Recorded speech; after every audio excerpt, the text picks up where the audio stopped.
दोस्तों, वीडियो देखने से पहले चैनल को सब्सक्राइब करें और वीडियो को लाइक कर दें प्लीज। शुक्रिया। कहानी का आगाज दफ्तर के उस खामोश गोशे से होता है जहां सच कम और साजिशें ज्यादा पलती हैं। दफ्तरी औकात खत्म होने के करीब होते हैं। ज्यादातर मुलाजमीन जा चुके होते हैं, मगर गोपाल किंडू और रोम्पा मैडम अब भी वहीं मौजूद होते हैं।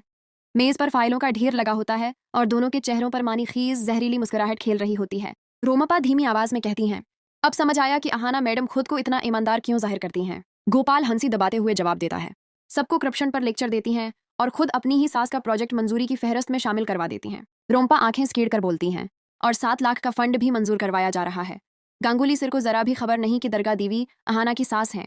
गोपाल कर्सी से आगे झुककर कहता है, बस यही तो सुनहरी मौका है। कल सारा सच सिर के सामने रख देते हैं, फिर देखते हैं अहाना मैडम की ईमानदारी कहाँ जाती है। रोम्पा के चेहरे पर शैतानी मुस्कुराहट फैल जाती है। प्रोजेक्ट मनसूख होगा, मूर्तियों का गोदाम सेल होगा और अहाना की सारी अकड़ टूट जाएगी। दोनों की कहकाए दफ्तर की दीवारों से टकराकर गूंज उठते हैं। अगली सुबह दरगाह दीवी अपने गोदाम में मूर्तियों की सफाई में मसरूफ होती हैं। तीनों बहुएं, दीदी और भाई सब कुछ घबराए हुए नजर आते हैं। बड़ी बहू फिक्रमंदी से कहती है, मैं आज गांगुली सर इंस्पेक्शन के लिए आ रहे हैं, कहीं कोई कमी न रह जाए। दरगाह देवी पूरे यकीन से जवाब देती हैं, हमने कोई गलत काम नहीं किया, हमारे पास सिर्फ मेहनत और सच है, इसलिए डरने की जरूरत नहीं। अहाना पास खड़ी होती है, चेहरे पर हल्की सी परेशानी साफ झलक रही होती है। माँ, हौसला रखिए, गांगुली सर हमेशा सच का साथ देते हैं। इधर दफ्तर में गोपाल और रूम्पा सीधे गांगुली सर के कीबन में दाखिल हो जाते हैं। गोपाल बनावटी तशवीश के साथ कहता है, सर हमें आपको एक बहुत संजीदा बात बतानी है। गांगुली सर फाइलों से नजरें उठाकर कहते हैं, कहो क्या बात है।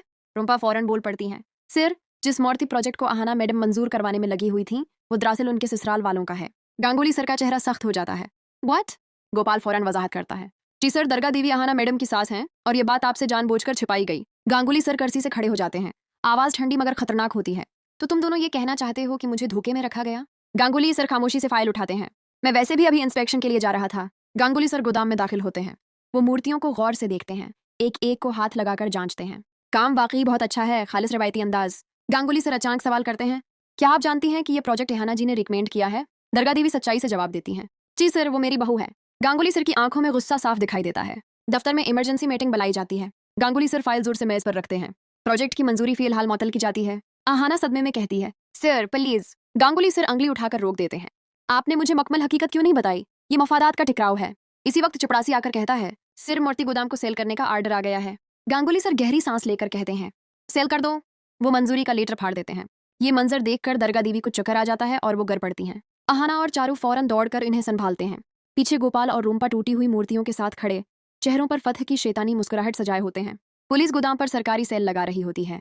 अहाना दरगाह देवी का हाथ मजबूती से थाम कर कहती है, माँ, मैं खामोश नहीं रहूंगी। सच का रास्ता मुश्किल जरूर होता है, मगर जीत इसी की होती है। दौर से गोपाल और रोम्पा की हंसी गूंजती है, मगर उन्हें क्या मालूम कि ये कहानी अभी खत्म नहीं हुई। दोस्तों, अब असल सवाल ये है, क्या अहाना अपनी सास को इंसाफ दिला पाएगी?